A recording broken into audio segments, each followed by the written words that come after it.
Babala po, maselan ang videong mapapanood natin. Walang habas na pinagbabaril sa kanyang bahay ang barangay captain ng 3 de Mayo sa Digos City na si Oscar Dodong Bucol Jr.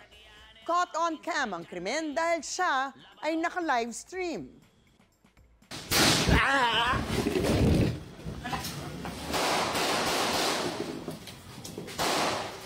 Tabak! Tabak!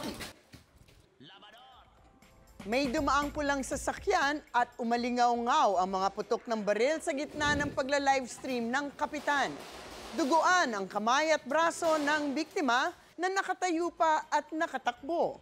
Dinala siya sa ospital pero hindi na umabot ng buhay. Bago ang pamamaril, may mga binanggit na personalidad ang kapitan sa kanyang live video. Ano ang sinasabi ng batas tungkol dito? Ask me, ask Attorney Gabby.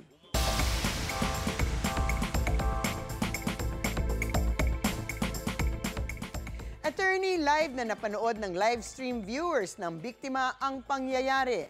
Ano po ba ang sinasabi ng batas sa ganitong krimen na kitang-kita sa live stream? Well, sayang at mukhang hindi makikita sa video ang naging salarin, although baka naman merong ibang makukuhang lead o tip para masolusyonan ang krimen. Sabi nga ng mga pulis, mukhang personal na alitan ang naging ugat ng insidente. Of course, magiging persons of interest ang mga binanggit niyang mga personalidad dun sa kanyang live video. Maaari din suriin ang video kung meron bang nahagip na posibleng suspect, either ang gumawa ng krimen o isang kasabwat, baka may lookout. Maaaring obserbahan ang demeanor o galaw ng mga taong malapit sa insidenteng noong ito ay nangyari. Meron daw sasakyan na dumaan, maaaring explore kung ito ay gamit ng mga gumawa ng krimen. Pero assuming na merong makukuha mga leads sa live stream na ito, ang tanong, maaari bang gamiting ebidensya ito? Well, of course, oo naman. Actually, buti nga at merong recorded copy dahil nga live stream ito. Mas challenging ang mga live stream dahil ito ay natatawag nating ephemeral electronic communication. Ibig sabihin, ito ay yung mga komunikasyon na mawawala o maaaring ma-delete after a certain period of time.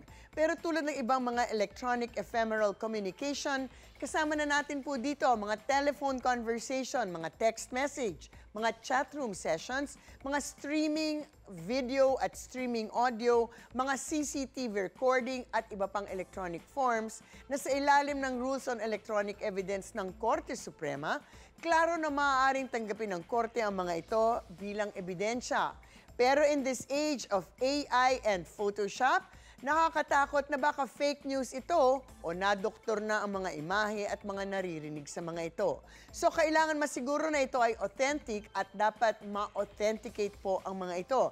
So usually kailangan ng isang eksperto na siyang magva-validate na ang video, CCTV recordings, mga posts sa internet, text message or other ephemeral electronic evidence ay tunay at hindi retokado. Kailangan ipresenta ang nag-record ng livestream video na ito or ipaliwanag kung paano ito na-capture, na-record at naitago or sa ibang sitwasyon maaaring magkaroon ng testigo na magsasabing napanood ko ang video na yan at walang naiba sa recording mula doon sa napanood ko. So sana nga masolusyonan na yan, maging lead sana ang video na to. In any case, mga usaping batas, bibigyan po nating linaw para sa kapayapaan ng pag-iisip. Huwag magdalawang isip. Ask me, ask Attorney Gabby. Ikaw, hindi ka pa nakasubscribe sa GMA Public Affairs YouTube channel? Bakit? Mag-subscribe ka na, dali na, para laging una ka sa mga latest kwento at balita. I-follow mo na rin ang official social media pages ng Unang Hirit. Salamat, Kapuso.